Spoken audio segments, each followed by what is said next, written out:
So welcome everyone to Udaan's Luminary Talks. So if you don't know, Sahaita is a 501c nonprofit based out of Fremont, California. We've been a 100% volunteer-based nonprofit for 16 years. We have about 1,400 children that we educate in India.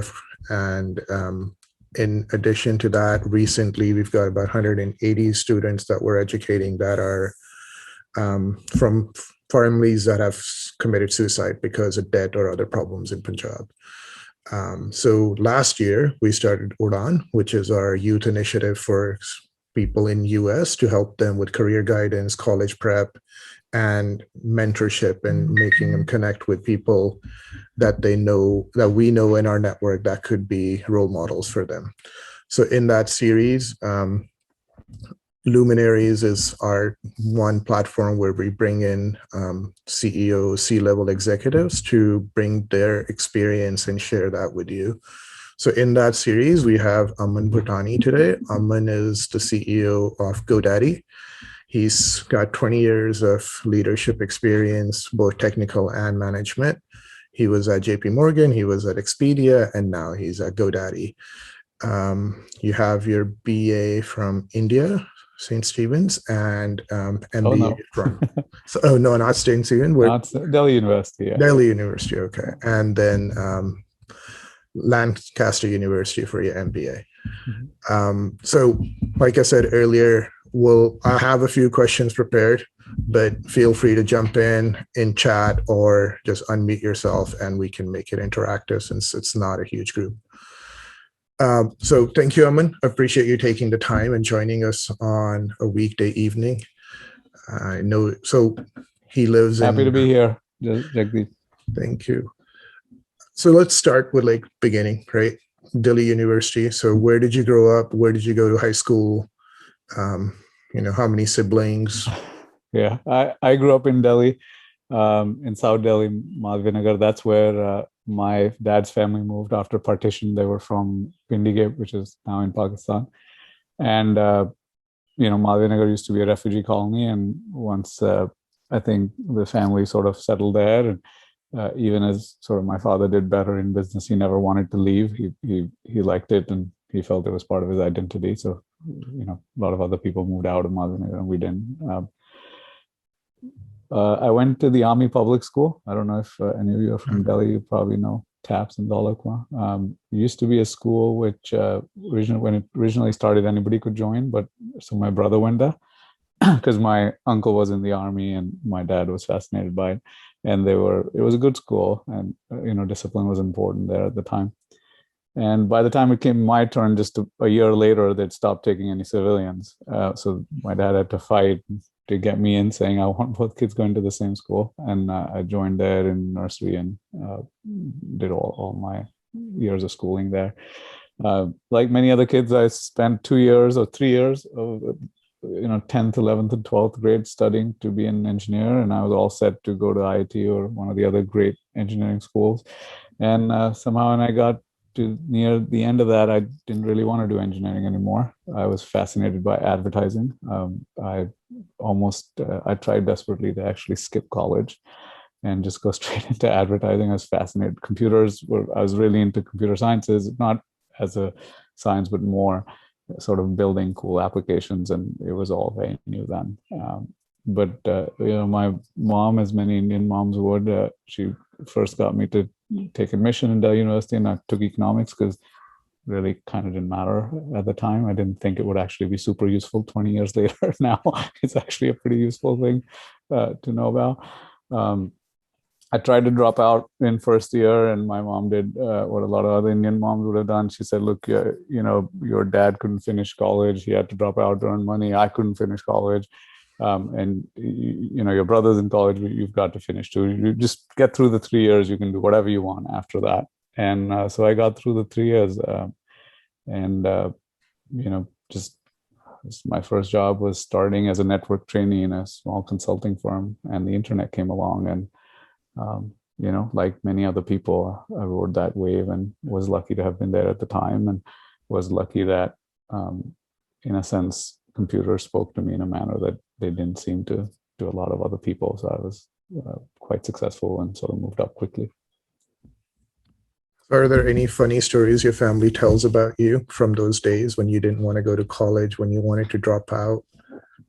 I think my parents might be slightly embarrassed about that, frankly. I don't think it's so much that they would think of it as funny. They do tell funny stories. When I was younger, and now my son, who's 7 years old, does the same thing.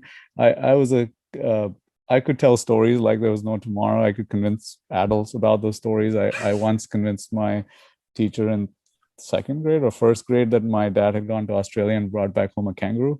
And so she asked me a bunch of questions. Apparently I was able to answer them all. And so she was so fascinated, she literally called my mom at home and said, we'd like to bring the kids over to your house. And she's like, why do you want to bring kids over to our house? So I went to see our new pet. She's like, what new pet? She says, kangaroo. She's like, we don't have a kangaroo. So there are lots and lots of stories like that. Are you still able to convince boards like that now, or? Yeah, I'm still quite the storyteller, but I try to stick to the truth now. It's much easier to keep it straight. Nice. Yeah. So you wanted to go to advertising. You ended up getting economics. At what point, did you start this computer career? How did that come about, and where did you start? What company? What level? Even advertising was from a computer sciences view. I was fascinated with 3D modeling. At that time, the software that some of you might know, 3D Studio, had just come out, and you could now, create sort of a digital world. I mean, nothing close to what you can do today, of course. And to give you an idea, once you created shapes of objects and movement with cameras and how the object would move, you would apply the materials. And then, let's say it took you an hour to do that. When you had to render it, you hit the render button and you went to sleep, because it'd be done the next morning. So you could see what it looked like after your materials had been applied. So even the advertising interest was from computers. So I just finished economics. Almost before I finished, I started to work in a tech company. It was called Connections. It was interesting how I got the job. They also, the same company ran an institute, an app tech, which some of you will know. And I was in one of their classes, and I was in the lab supposed to be doing our project. And we were asked to do a project in, I want to say DBase 4. I think Foxtrot hadn't quite come along yet, and it was a DBMS thing. So I think, it was, I worked in travel for 10 years, and it's just funny now that the project we were supposed to build was an airline reservation system, or obviously a mock of it. And it was just very dull, in my opinion. I had a partner who was very eager to get a job afterwards, so he, wanted to code the project himself. So you go do it, and I thought it'd be exciting to build Space Invaders in a DBMS, and it was an interesting challenge. So I built Space Invaders in it, and it was a simple Space Invaders, all ASCII characters and such. But the head of the institute, one of the directors, he saw it, and I had to report to the principal's office, basically the woman who ran the institute. And as soon as I got in there, they accused me of a bunch of stuff, and I had no idea what they were talking about. And ultimately it dawned to me, the guy who was upset, the director, he ran the network, and he thought I'd hacked it, because he's a super smart guy. He was remote booting Windows from a Unix box, in 1993. So he was like, or 1995, I should say. Yeah, 1995. So super, super smart guy. And he just wanted to know how I'd got the game installed. That was his only, that's all he wanted. How did you get in? Right. And I said, well, I'll show you. So I went in, I load up this DBMS4, and I start the game. And it dawned on him that it's just a piece of software that I built to entertain myself. He looked at me, I looked at him. He said, do you want a job? I said, yeah. He said, you can start Monday. That was it. That was my interview. Very nice. Yeah, it's rare you get that kind of experience and input. So that was first one. Then you moved to, I guess, JPMC, or you go to master's or MBA and then you get JPMC? Yeah, I worked in consulting for a little while, did some interesting projects that really sort of exposed me to the internet. The internet had just come along. Still a time when you couldn't have an email address in India. You had to kind of dial into somebody's bulletin board. One of the kids in Delhi would come back from the US, who was running a bulletin board service, and you dial into them, take you all night, and get in the 60 seconds you were on, you'd be able to capture email. And I didn't have the patience. My brother used to do that actually most of the time. But I got very interested in that. Worked in consulting for a little bit. Then as people tend to advise you, somebody said you should really go to business school. And again, it was comedy of errors that I got into Lancaster Business School. But I'll save that story for another time. But I went there. It was fantastic. I really enjoyed it. Came out of business school, moved to San Francisco, started a company, a startup. Timing was a bit bad. The dot-com crash happened soon afterwards. So the timing wasn't perfect. But from there, I actually started at Washington Mutual, the bank, which was too big to fail in a sense, or wasn't. I guess it was allowed to fail. And I worked there and thought it would be 1 or 2 years, and then JP Morgan bought Washington Mutual, and I stayed with JP Morgan for a little bit, and then moved to Expedia for almost a decade, and a year and a half or so ago, moved to GoDaddy. Yeah, so that booking system came back to you with your Expedia life all over again, Yeah. right? It was definitely funny. Yeah. Going into college, like, did you have a vision that you would be a CEO one day, or was that your ambition? Or looking back, like, is this a serendipity that brought you where you are, or is it hard work? Like, what is one thing that you would say is the reason that you became a CEO? Yeah, so I didn't think I wanted to be CEO when I was in college, but around about 20 years ago, I did say pretty openly that I wanted to be a public company CEO. And in terms of, it's hard to pick one thing. There's serendipity, luck, hard work, grit, all those things matter, in my opinion, to be successful. But if I have to boil it down to one thing, the thing I often say is that you have to be able to do the unexpected. You have to be able to do things that others were not able to do. And when you enter into a leadership role, then it changes. Then it's not about you being able to do the unexpected. It's about creating an environment where people that are on your team do the unexpected, something they never imagined they could get done. And if you can figure that out, it makes you very, very successful. And though I was lucky that at a pretty young age, I was, in my early 20s, I was very eager to understand human behavior. I think now I read quite little, frankly, nowhere near as much as I used to read. At that time, it was not crazy for me to read a book every 10 days or so. I would read through every. There was this time when in my office at the bank, there were so many books on leadership, and I would literally cart them out, dump them in the trunk of the car, and refresh them, and then I would get through all of them, because I just at that time was very eager to learn. I was very hungry to learn what all existed out there. And one of the ideas that got stuck in my mind was this idea that ultimately you have to be able to deliver nonlinear value. If you deliver linear value, you get linear result. Of course, you can get lucky. You could have bought Bitcoin and you could have mined it yourself. Right. A couple of decades ago, I had that opportunity. I didn't do that, and today it'd be worth a lot of money, and you'd be on a beach somewhere. Of course, that can happen, right? But if that doesn't happen, and you want to make your way sort of through the path, then you have to find ways to deliver nonlinear value, and that means doing things that others aren't able to do. So can you unpack that a little bit, like nonlinear value? Where have you, like, a good example out there that you think of someone doing it, or a company that's doing that today? Yeah, I think people do it all the time. I can give you a company example. We created hundreds of millions of shareholder value in my last job, doing something that nobody at the company thought was possible, right? Even the CEO was like, I don't think that I've ever seen that done, and I've been doing this a long time. But I'll give you a much simpler example that will also sort of give you an idea of how you shift into new areas, because that's really important when you're delivering nonlinear value. If you're just doing what you do every day, it's very tough to create excess value, sort of that extra value. I'll take you back to a time almost 20 years ago now.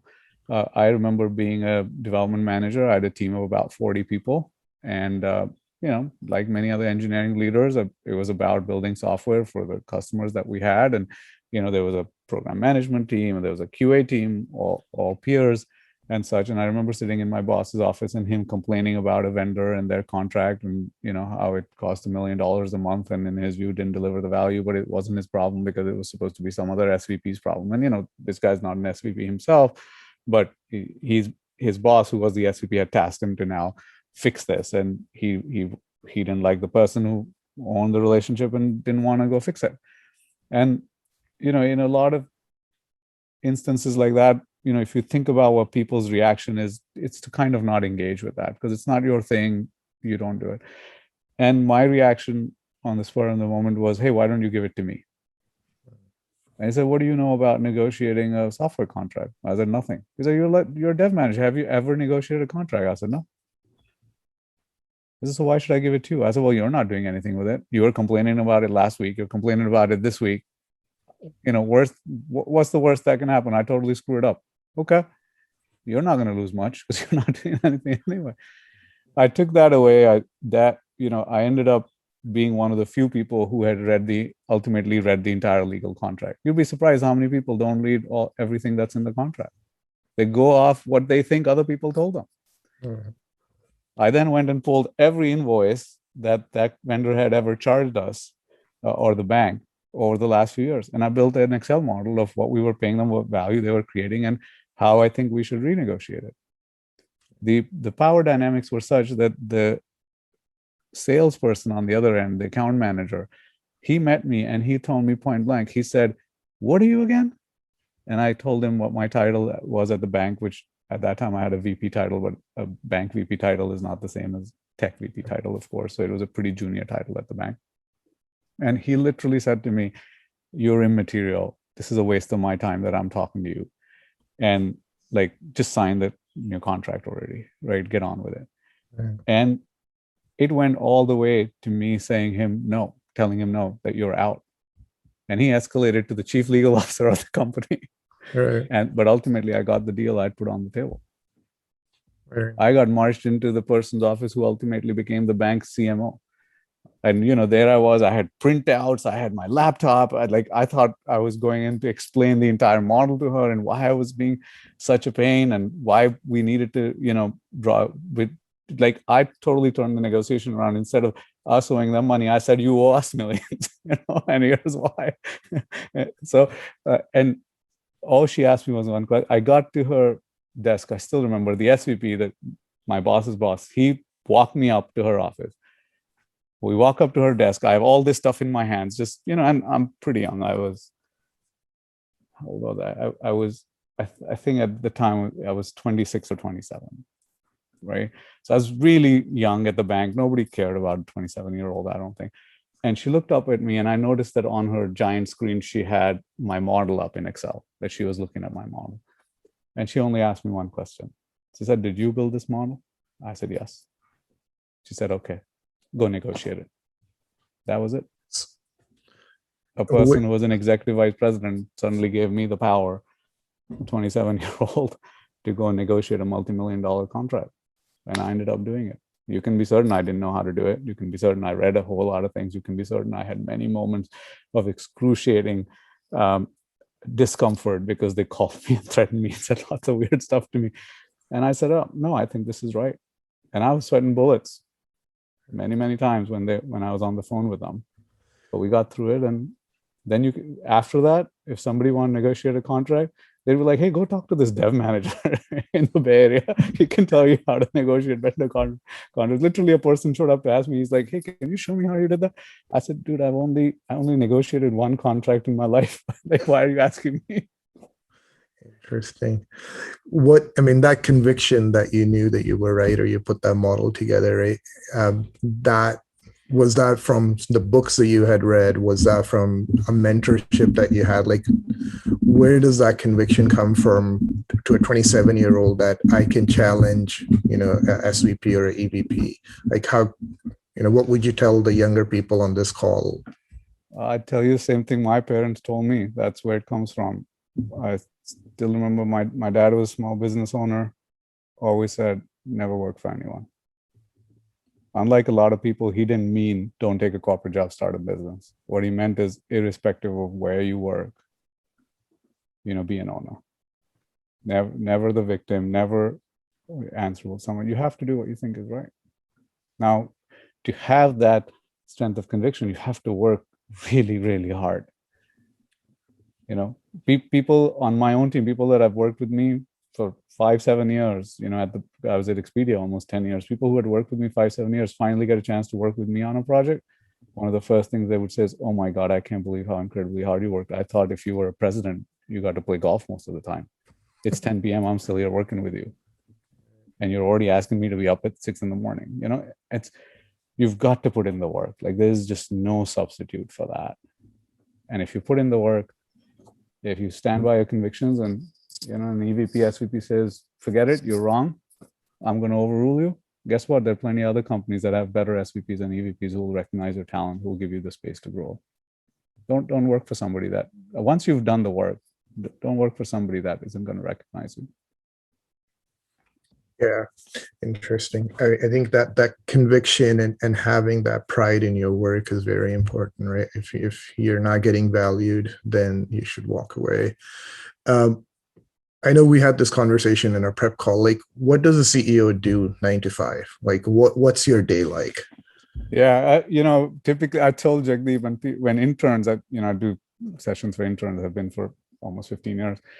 Usually they always ask me this question about what does the calendar look like, and I'm one of the few. I literally put the calendar on on the projector and show them, as here's what my week looks like. So I won't put my calendar on the projector because you've got this stream in Lord knows where. But right. I'll look at my calendar live and I'll tell you, what are the things that are the biggest things on my calendar. So if you look at a monthly view, there isn't really a daily view, in my opinion, of a CEO's calendar. There's a weekly view, and there's a monthly view, and there's a quarterly view. And in the monthly view, there are certain op mecs for the operations of the business that happen on a regular basis, right? You got your staff meeting, you got your monthly business reviews. I don't do any specific weekly reviews because I have business unit leaders that do the weekly reviews.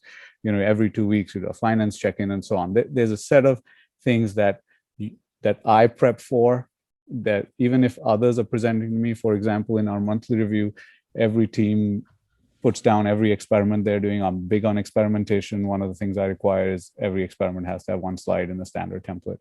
What the teams get in return is that if that slide is put together, almost every experiment gets a comment from me in Slack, literally. So that means if there are 6 business reviews I'm doing, and each is on average, let's say, has at least 30 to 50 experiments, it will be about 3 to 4 hours of work for me to respond to every experiment that has been done. And it doesn't mean I'm the expert on it, not at all. It might just be curiosity. It might just be that I read the hypothesis and I'm like, hey, why not this hypothesis, or why did you get this result?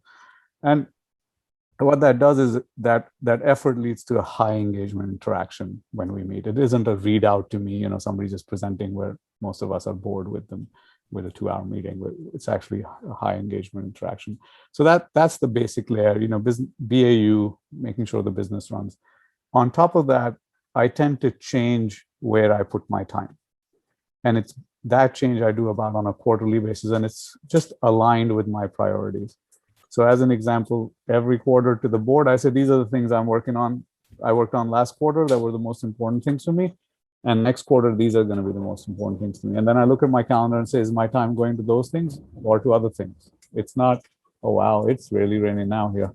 I don't know if you guys can hear that thunder in Seattle. No? Well, good, I have the headphones on.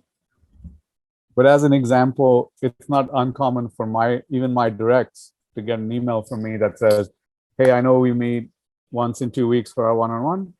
For this quarter, we're going to meet once a quarter now, because I'm going to take that time back on the calendar to put it against a certain priority. And those priorities tend to be the highest priority items at the company. They tend to be the initiatives that we want to drive. It may be M&A related. It may be leadership transitions. GoDaddy, we've recently hired a new CFO, a new chief legal officer. We were able to hire both those positions in 3 months. We announced those retirements in February at our earnings call. That same day, we engaged recruiters, and by the earnings call in May, we had those people already hired, right? To be able to do 2 SID level hires in 3 months basically means that it's about 20 hours on my calendar every week, and then time on Sunday. Because every Sunday, the head of Chief People Officer and I, we would go through everything that we have to do that week. We'd go into Monday prepared, because our goal was that nobody was ever waiting for us. We were always going to be ahead. And then, now those guys are hired and I'm sort of on to the next thing.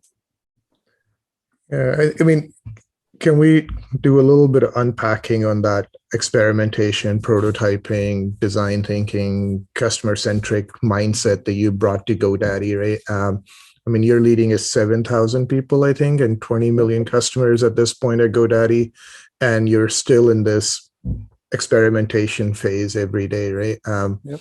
How does that sort of translate into what you've learned, and how do you put the customer in the center of everything that you're doing? Yeah, so I think at the highest level, every company has a business model and an operating model. The business model is how you make money. That's where your strategy should come from. Your operating model is how you execute, how you get work done, how your teams are structured, what your op mix are, what your culture is. All of those things go into the operating model. And you'll find many companies have a geo-based operating model, right? They sort of right at the top, they're geographic. They'll have category-based, right? They'll be product-based operating models. One of the things I brought to GoDaddy was that our operating model is structured around our customer. So our business units are lined up against customer populations. So the people making the decisions for our business units, for our P&L, are people saying, I have this customer population. My job is to produce the best offering for them.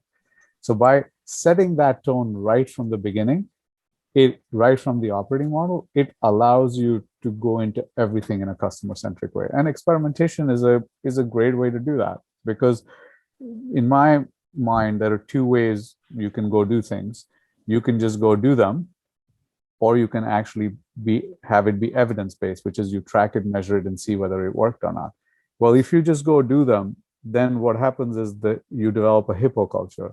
HIPPO stands for the highest paid person's opinion wins, right? Whoever's highest paid is going to push their way through, right? But in an evidence-based culture, anyone can have a good idea. Instead of arguing about it for 6 months and then just doing it or not doing it, you do the MVP, you test it, and then you follow what the data does, right? And what in the experiments, for example, when I look at the experiments every month, one of the things I'm looking at, I'm not worried about whether the experiment was neutral or failed or succeeded. Those are percentages. Nobody has a winner every time, and some percentage are going to win all the time. And at scale, it'll be a third. But what I'm really looking at is, what is the hypothesis? Like, what is the observation? Was that customer centric, or was it product centric? Because there's a big difference, right? What are the success metrics? Were the success metrics purely financial, or were they are customer centric, or were they again sort of product centric or something else? One simple exercise I give product leaders is, I said, take something simple like a belt, or I usually give basketball. I say, innovate, right? Do that for 3 seconds. You have a basketball. I want you to innovate a basketball. What are you going to do? Well, the problem that happens, and may happen for some of you right now, is that you're thinking about the basketball. Because I said innovate on the basketball. Well, now you're product centric right there. If you from sort of first principles, if you were customer centric, you would be thinking about the person using the basketball and how you can make the basketball easier for them. And then innovations appear. I was blown away by an innovation that you've seen probably at your favorite store. And I only saw it because I was trying to teach my 4 or 5-year-old how to play basketball. And I've been teaching her forever, it felt like, all summer. And it was super hard for her to get the grip right, and the ring is too far, and she couldn't get the ball up there, right? But then I got this basketball for her, and the innovation on it was that it had a place to put the right hand and a place to put the left hand. I'm left-handed, so you see the opposite if you're noticing my hand. But for her, it had both. Now, all of a sudden, all she had to do was, it had nothing to do with my instruction, because I was saying all the right things, but she can't understand them. She's 5. But she could mimic the handprint on the ball. And the first time she held the ball right, she threw it and it went into the basket. That's innovative. right? So that's what we look for, right? That's what, you try and teach people to think that way. When they do their work, you ask them to write their observation, write their hypothesis, not talk about them, not present PowerPoint slides of the idea, write it down. And then you read it and you say, wow, that's customer centric. Yeah. I mean, many companies don't even have a persona or artifact figured out as to who they're selling to. So it's much harder to get to that point. So from Hippo, we're going to go to your favorite acronym, SOUL. Okay. Right. So if any of you did any search on Aman and you did any, YouTube video, he talks about the SOUL test. And you've talked about it, but I sort of want to switch it on you. Like, when have you used SOUL test in your own career to sort of move on to the next thing or stick around and say, this is still the place I want to be? I use the SOUL test to take the job at GoDaddy. And for those that aren't familiar with it, I've been in senior leadership roles a long time. I found a clear pattern. People would come in and say, hey, will you be my mentor? And I would say, look, let's just talk. Mentor suggests a long-term relationship. Maybe all you need is one conversation with me, and then I have nothing more to offer. And we can end that mentorship right there. Or maybe we talk once in a while. Just when you have something, let's talk.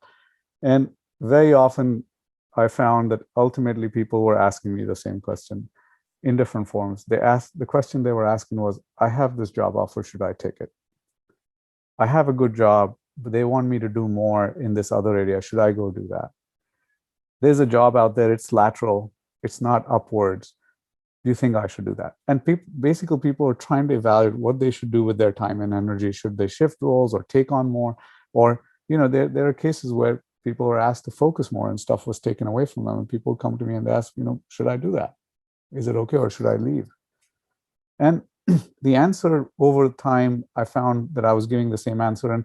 And to sort of make it simpler for folks, I gave it an acronym. I said, look, if you're thinking about where you're putting your time and energy in your work, because we put so much time and energy into work, especially in the tech companies, in my opinion, that you want to look for a job that's your soulmate.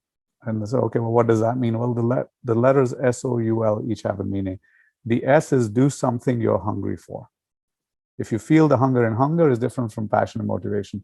You want to tell me about your passions, I'm sure you can explain them. But if you don't know hunger, give me 24 hours, I keep food away from you, you know what it feels like. Like, you have to feel that thing in your body that I have to get up. Like the thing that, hunger wakes you up in the middle of the night, right?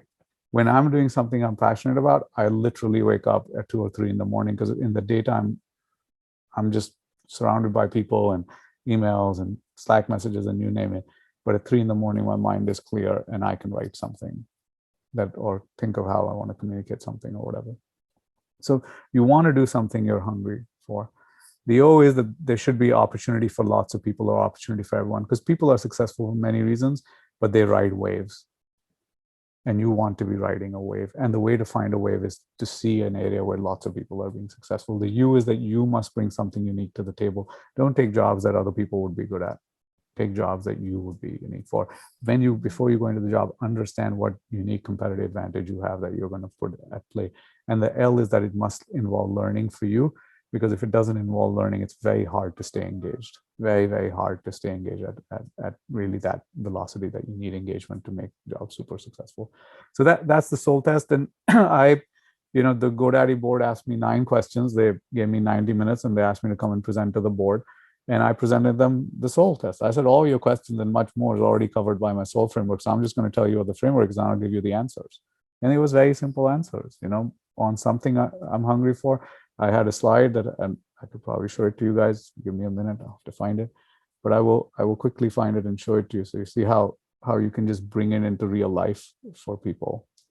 I said, the thing I'm hungry for is that I want to lead a large company that with a bold purpose, with a global brand, because global business is good, where values are shared. That's what I'm looking for. If I don't find that here, I won't take it. But if I find it, that'll be a match. And so on. I talked about opportunity. I sort of clicked through each piece of what I felt were things that, sorry, I'm just going to find it here. Each of the things that GoDaddy was doing, I did a teardown of the website, of the marketing, of the product, every piece. And I played it back and said, here's the opportunity I see. If you don't see that opportunity, then it's not me. There were unique things about what I brought to the table. That I interviewed for an extended period of time with the previous CEO. There was one time we sat down to lunch and the restaurant started serving dinner and we were still there. And the majority, I probably asked the question, why me? I think 7 or 8 times that day itself. So, I'll show you just a quick view of what that, I won't show you the whole deck. There's a bunch of my point of view on it, but I think you're able to see this. This is me presenting to the GoDaddy board. And I love Serena Williams, so there's a little bit I did with her, but here was the hunger slide. Yeah. And I had this slide well before GoDaddy pinged me. 2 weeks before GoDaddy pinged me, somebody else pinged me, and they had a great job in a company that was, in their view, going to go public in the next year or two, and it was going to be a huge amount of money for me. That's what, literally, somebody very famous called me, and he started with the offer that this is how much money you're going to make in this role. I said, it's not on my slide. I grew up, my dad did well. We didn't have to worry about food, shelter, or clothing, but we were not very rich. The money that they had, they saved and invested wisely. We traveled when I was young, so very, very grateful for the upbringing I had. But today, as a CEO, or even before I was CEO, I sit at a place where I never imagined in my life. So I have to go do the things that I feel strongly about. Because if I didn't do that, then all the effort that my parents made would go to waste. My dad had to drop out of one of the few engineering colleges at the time and start his career as a typist in a jewelry store in Delhi. They didn't used to let Indians into that jewelry store. Only foreigners were allowed in. And then my dad's job was to send them letters back, inviting them back. Right. So I've got to do the thing that I feel strongly about. And GoDaddy matched on all 4 criteria. And so I took the job. I mean, the you and the uniqueness is also interesting, right? You are one of the few, after Ajay Banga, you're probably the second most visible Sikh out there sitting on New York Times board, right? So no one forgets, right? Someone like you in a boardroom, or if an analyst comes and meets you, he's never going to forget you. So how do you balance being a Sikh in a boardroom that is not very diverse? And as overall the industry, there aren't many people that look like you out there. So, Eastern values, humility, humbleness, and then being a Sikh on an American corporation that's public. Yeah, frankly, Jagdeep, I came to the US in 1999. I probably had it a lot easier than people who came in the 60s, frankly, right? Because the world was much more inclusive at that time already. But there were a set of challenges. And I would tell you that as I did quite well, there was a set of pressures on me. There were people who at the time, good, intelligent people with the best intentions, they came to talk to me and they gave me advice. And the advice, it was much more nuanced, but it basically boiled down to what the opposite of what you just said, which is, hey, don't you want to blend in a little bit? And my response was, oh, why would I want to blend in? They said, well, because everybody makes mistakes. And if you make a mistake and you look the way you do, they're never going to forget you. So what will you do if you do something wrong? And you know what? That stumped me for about a minute. I remember just sitting there thinking about it, like, this is a really good question. What will I do if I do something wrong? What would you do if you did something right? No one will forget you. That's exactly what I said. That was the first time in my life I looked up and I said, and what if I did something right? They wouldn't forget me either. And so it works. It works in the boardroom. It works everywhere. My identity is, the way I look is part of it. The way I feel, the skills I have, the things I think about, they're all different. I've worked for a Barry Diller company. If you know Barry Diller, if you don't, look him up. He's one of the most prominent people to be in corporate America, and he's chairman of Expedia, and I had to present to him on a fairly often basis. Well, presenting to Barry is a job. People prepare quite a lot for it, but I presented in a unique and different way to him. Just some of the things that I took to the boardroom to share with him, others wouldn't try to do because I think they wanted to blend in. And they didn't look like me. They looked like, so they, even though they were blended in, they still tried to blend in my view. And I thought, I'm pretty lucky that I can do quite a few things right. So I'm just going to focus on doing things right. And then whether they forget me or not, it's okay. Yeah. Yeah, I think Ajay says something like, he was like, it's if you're comfortable in your skin, right? That's sort of the first where you have to start, is if you're comfortable in your skin, you can achieve anything. So sorry, we have 15 minutes and I want to give everyone else a chance as well. So like chime in, either unmute yourself or put it in chat. Any questions that you have for Aman? Okay, well, sorry. So a couple of questions, actually. The first one is that you were already a CEO for a company when you sold your company to JPMC, and you were now in banking all of a sudden. And then from banking, you went to Expedia, which is a completely different industry. And then from that, you jumped to, you say it passes your soul test, but I'm just thinking that how can you think of yourself in that situation that I want to move to a completely different industry altogether, and at a senior level, how do you process that, or there is no difference? So that is first question. The second is that you had mentioned that you had passion for advertising back in the day, and one thing that always strikes me is that GoDaddy has very impressive advertisements. Have you explored that creative side of yours at GoDaddy? Do you give your creative inputs for the advertising campaigns? Yeah, let me answer those. Pervez, thanks for the question. I didn't sell my company to WAMU. My startup went bankrupt. We had to shut it down. I took a job with them, so I wasn't as successful at that. But I did very well at WAMU, and then at Chase too. And in terms of jumping to Expedia, at that time, I was sure of two things. One, that to succeed further at the bank, and JP Morgan is a fantastic organization. I had the opportunity to be in a small room with Jamie Dimon a few times, and just was amazed at the way he has led and built that company. So lots of great things I can tell you about JP Morgan Chase, but I knew at that time that I didn't want to be a banker. And I went from a company that had 250,000 employees to Expedia that at the time had 10,000. It was pretty small. I think it's now way more than that.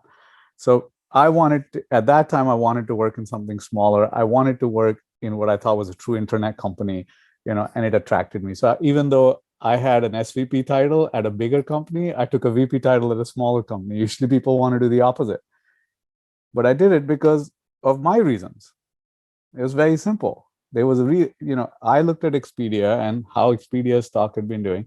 I looked at Priceline at the time, which owned Booking.com, and I saw the difference. And I talked to them and I thought, okay, there's an execution problem here. Well, I'm actually good at it. This is what I bring to the table.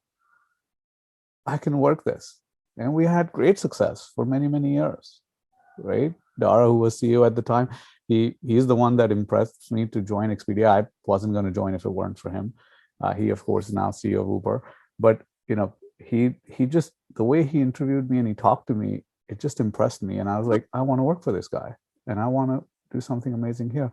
And quickly to answer your question on advertising, somebody gave me that advice many years ago. He said there's two ways to get in advertising. You can get in right at the bottom and work for years, or you can become a CEO and then have your own advertising department. So, there's two ways to be involved. I do share my creative input. I have great conversations with our CMOs, but our creative directors decide the advertising for GoDaddy. I'm a huge fan of it. We put our customers first. It's all about our customers. Every person you see in our ad is a real customer for GoDaddy. But it all comes from our internal creative directors. I think let's go to Roman next.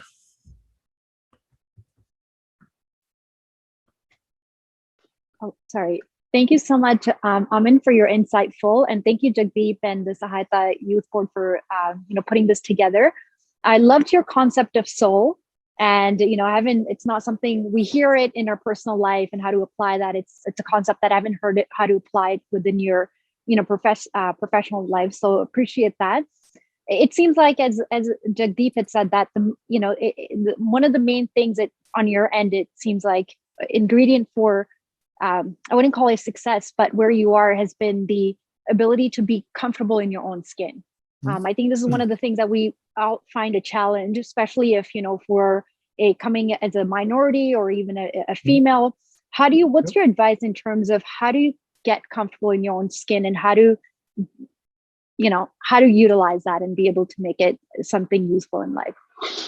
Yeah, I think it is two things. It's being comfortable in your own skin and being comfortable in uncomfortable situations. Right? That part's really important too. When we're uncomfortable, we tend to make bad decisions and make others uncomfortable. I'll give you an example. A lot of people ask me about presenting skills. It's something I spend a lot of time on. I enjoy presentations, right? I enjoy putting them together. I enjoy, talking to large audiences, thousands of people, and people ask me, number one tip I give, be comfortable on stage. Think of yourself. If you're watching me talk and I'm all uncomfortable and I'm like, touching my face all the time, you're going to be uncomfortable watching me being uncomfortable. But if I'm comfortable, you're going to feel comfortable. And that's what happens in a room when something difficult has to be decided or something has to be done. I'll give you a very real example. If you're a leader, you will have to have that conversation with someone who's very competent, very good, but may not be a match for your team anymore. And you may have to tell them that they should transition and move on. That setting is superbly uncomfortable. Even to this day, it's uncomfortable for me, right? But I have to do it. So I find a way to make myself comfortable, and that makes the other person comfortable. And we still have the hard conversation, but not in a manner in which it spins out of control, not in a manner in which my discomfort leads to them being uncomfortable and then the wrong thing gets communicated, right? So if my view is there's always going to be challenges, gender, underrepresented minorities, ethnicity, all these things matter. People treat different people differently. I get that, right? And I could tell you a separate story about that if you want to dig a little bit deeper. I have a sort of point of view on that's been developed over 45 years of my life. Maybe talk about it separately. But at the end of the day, in that moment when you're uncomfortable, find a way to be comfortable. And that will, it won't work every time, but every time it works, you will take that home with you. Okay. Does that answer it, Raman? We'll go to Manpreet and come back if you have more. Hi everyone, this is my first Sahaita event, so thank you so much, Aman and Jagdeep, for doing this. Especially for a young professional, this is like invaluable knowledge and just learning from your experiences. So also as someone who's kind of a bookworm, who you mentioned earlier that you, when you were younger, used to read a lot. So just out of curiosity, just off the top of your head, like if you could name off maybe like 3 or top 2, how many ever you'd like, just books about leadership, or just for someone who's starting off in their career, is hungry for knowledge, wants to do the hard work, any recommendations? Yeah, if the topic I read a lot about, and I still consider myself a student after 20 years, is leadership is the topic for me. And the one book I'd have you read is Monday Morning Leadership. It take you about 20 minutes. There's a simple idea in the book that says to be a better leader, be a better person. If you can, I've got over the years, for over 15 years, I write down the principles that I think are important. I've got 21 at this point. The older I get, the more I'm realizing that the other 20 are just a version of the first one, which is to be a better leader, be a better person. And if you can implement that, I think it'll work. If you're really into, the mechanics of people and leadership, one of the old books from Peter Senge, The Fifth Discipline, is great. I read it in one night. I was enthralled by it. My friend 10 years later read it, and after page 25 said it's the most boring thing I've ever seen in my life. I'm not reading it anymore. So you really have to be ready to read that one. So I would say you wanted to, those are a couple. And if we end up having a 2 or 3 minutes at the end, there's a great little talk on leadership. The Goalcast folks have a little video on leadership on YouTube. I love that video. I'll show it to you guys, or give you the link at the minimum at the end so you can watch it. Yes, please. Yeah, no, thank you for sharing. And if you could share the link with us at the end, that'd be awesome. Thank you. Yeah, happy to. All right, Puneet's got her hand up. Thank you, Sahaita team, and Sat Sri Akal ji. I was just wondering, what kind of things do you do to motivate or inspire your team, especially in stressful situations? Yeah, there's so many things that motivate people and inspire them. Inspiration can be as simple as just stating the truth, right? Just say accepting. One of the things I do a lot, and I'm fond of improv, and if you want, improv allows you to practice these things. The first thing that you do is you accept the situation for what it is, right? If you don't accept, somebody comes to you, what you're going to see happen at senior levels is one very competent senior leader will say one thing and the other will say the other thing, and they will lock into their positions, wanting to be right. And the answer could be one or the other, or it could be somewhere in the middle, and you don't have the expertise or the time to dig into every level of detail because you're not going to start at the beginning of their careers and map it back, right? So you have to get to the answer by asking the right questions, exploring it. And the first thing is you have to accept their position. You have to listen to what they have to say. And then you have to help them reach a certain position where they can find some agreement, or if not, make an alternate decision. But the formula I apply, and it often leads to resolving things, it often leads to inspiring moments, is that there's a formula I built many years ago. It basically says, whatever it is, make it more transparent. And there's a cycle. What transparency does is it raises awareness for people. And if you take that awareness and you're disciplined in how you act on it, it's a cycle you can go through again and again and again.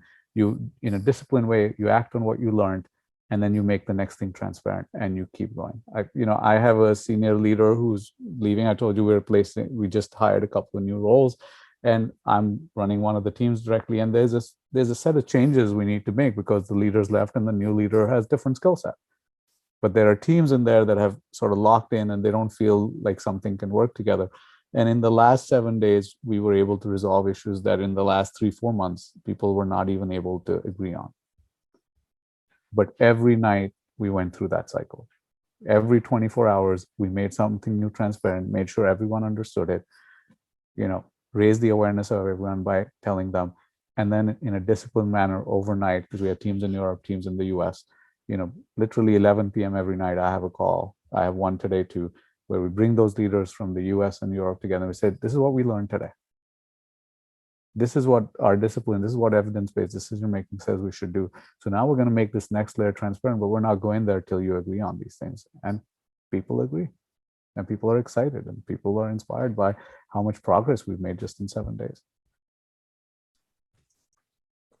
Jatinder. Thanks, Aman, for your nice, sharing your experience. So you mentioned about, if you are a minority or look different, you are either on very good side or the bad side. Your starting point is never neutral. So, positive side is obviously, easier place to be. But, would there be any experience you would like to share? Like, because of looking a minority and different, you started on a negative side, and how do you come out of that? Not the negative side, but, it played against you. Then how do you cope up with that and come out of it? Like, I think that would be great.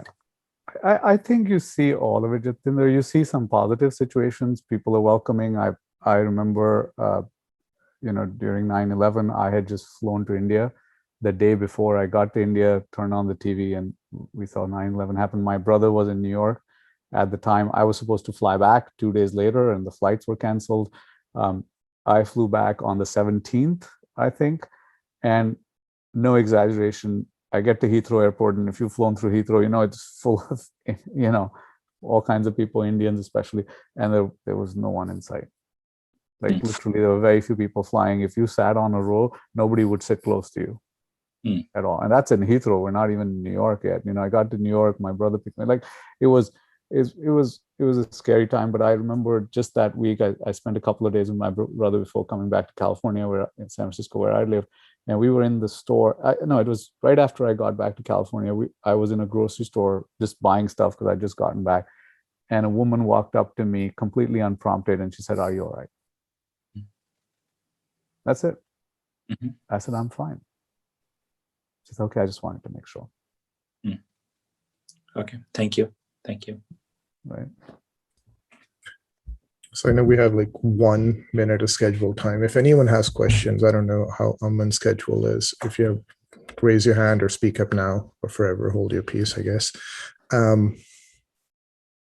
All right. So my question to you, right? If we go back to that guy who was getting into economics or like wanting to drop out of college, like what would you tell him today? What would be sort of your one life lesson you'd want to go back and tell him? Sorry, Pervaz, we'll come back to you. That's easy, Jagdeep. I'd tell him to not get so excited. Just let it play out. My mom's always saying, and she's big student of religion and science. Those are the two things, or spirituality and science. Should obviously into the Sikh religion, but also has extended knowledge about other religions. And she's always saying, bana manna, like accept the will of God. And I'm like, yes, like there's getting overly excited about things tends to burn a lot of energy in the negative. And often we forget the positive quickly. And so, when you try something and it doesn't work, don't be the victim, be the actor. Realize that you took those actions, that you tried it. It's okay. You'll learn from it and accept it and move on. Yeah. Very much in line with sort of customer-centric design thinking, right? Yeah, every failure is a learning. Every failure is a learning. That's right. Pervaz, you get the last word. Or I guess the last question, at least. So, question for you, Aman. So, in your role as a CEO, when you see, you obviously see a lot of people. You obviously mentor a lot of them. What are the common mistakes that you see people make? I agree that hard work is a given, but outside of that, what are some of the things that you see people keep on making those mistakes, and then you're like, only if you had not done that, things would be different. What would you say? I think for me, a couple of things that, especially in the last 4 or 5 years, that I'm CEO now. I was president at Expedia. That business was actually twice the size of GoDaddy, so it also had tremendous scale. The number one thing I noticed is that there's something about how we educate folks now and how they come into the workforce that people are not as willing to take risk. That there's a sense of I have to get it right, like I can't be wrong, type of thing. And I think we really need to have an environment where people are able to take risk and fail and recover from it. And so if there's I wouldn't I can give you a couple of examples where I almost bet my job because I wanted to really do something, and I wouldn't recommend that you do that. It's highly stressful. But I think it's important to continue to learn. It is important to take risk. And I would encourage you to do that. And one of the simple ways I see that happen is people do this to me on a fairly regular basis. They tell me what they think I want to hear because I'm the CEO. And anytime you feel like you're doing that, it's a mistake. You always want to say what you want to say, even if it involves some risk. Because you never want to fail because it was somebody else's idea. Sure. You want to fail because it's your idea, because that's going to lead to learning. If you failed because somebody else's idea, that's just going to make you feel like a victim, and that's no good. Right. It goes back to that owning it completely, right? Yeah, you own it. Grab it by the horns. Sorry, Jitendra, I don't know if you have another question or it's that just the hand's been there. Anything else? Anyone else? Aman, thank you for your time. Appreciate your candor and your time tonight. I think we all learned a lot. So thank you. And we look forward to having all of you in another chat next month. Yeah. Thank you, Jagdeep. Great group. Great to talk to you guys. Goodbye. Thanks. Good night. Night. Thank you so much, Aman. Thank you, Jagdeep. Thanks. Thank you. Good night.